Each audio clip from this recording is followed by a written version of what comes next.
కష్టపడడానికి పని లేని వాళ్ళు కొంతమంది, డబ్బులు అక్రమంగా వేగంగా సంపాదించాలనుకునే వాళ్ళు మరికొంతమంది.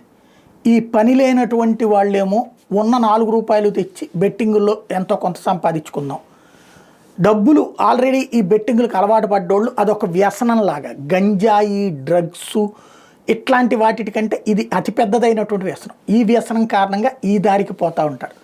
ఇదంతా ఇప్పుడు ఎందుకు చెప్పాల్సి వస్తుందంటే, విశాఖలో భారీగా క్రికెట్ బెట్టింగులు జరుగుతున్నాయన్నటువంటి సమాచారంతో పోలీస్ కమిషనర్ వేగంగా స్పందించారు.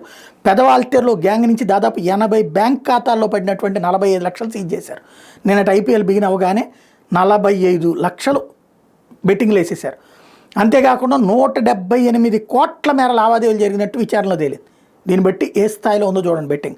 ఐపీఎల్ సీజన్ షురూ అయిన నేపథ్యంలో బెట్టింగ్ ముఠాల కార్యకలాపాలు పెరుగుతున్న నేపథ్యంలో వీళ్ళ ఉచ్చులో చిక్కుకుని ఎంతోమంది పేకల్లో తప్పుల్లో కురుకుపోయి ఆత్మహత్యలకు పాల్పడుతున్నటువంటి నేపథ్యంలో బెట్టింగుల కోసం బ్యాంకులో బంగారాన్ని సైతం కుదువు పెట్టే వాళ్ళు కొందరు, లోన్ యాప్లు, ప్రైవేట్ ఫైనాన్షియల్ దగ్గర వడ్డీలుగా తీసుకుని మరి కడుతున్న వాళ్ళు మరికొంతమంది, ఈజీ మనీ కోసం అత్యాస్తో బెట్టింగ్ ముఠా వాళ్ళలో ప్రధానంగా యువత, ఆటో డ్రైవర్లు, భవన కార్మికులు, ప్రైవేట్ ఉద్యోగులు, చిన్న చిన్న వ్యాపారాలు చిక్కుంటున్నటువంటి నేపథ్యంలో బెట్టింగ్లో 178 కోట్ల లావాదేవీలు జరిగినాయి అన్నట్టు ఒక అంచనాకు వస్తున్నారు. బెట్టింగులకు ఎవరికో ఒకళ్ళకే అన్న సంగతి తెలిసే బెట్టింగులకు పాల్పడుతున్నారు. ఇందులో ఓడిపోవడంతో అప్పులు తీర్చలేక ఏకంగా ప్రాణాలు తీసుకుంటున్న ఉదంతాలు నిత్యకృత్యమైనటువంటి పరిస్థితి మీద కమిషనర్ సీరియస్ అయ్యారు. ఏపీలో ఎక్కువగా విశాఖలోని బెట్టింగ్ ముఠాలకు సంబంధించిన కేసులు నమోదవుతున్నాయి.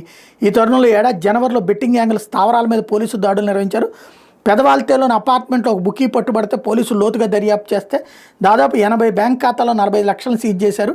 నిందితులు బెట్టింగులు నిర్వహించి 178 కోట్ల మేర లావాదేవీలు జరిపినట్టు విచారణలో తేల్చారు. ఈ ఘటనలో ప్రధాన నిందితులతో సహా ఒక్కొక్కరిని అరెస్ట్ చేసే పనిలో పోలీసులు ఉన్నారు. ప్రస్తుతానికి అరెస్ట్ అయినటువంటి నిందితుల సంఖ్య 13కి చేరింది.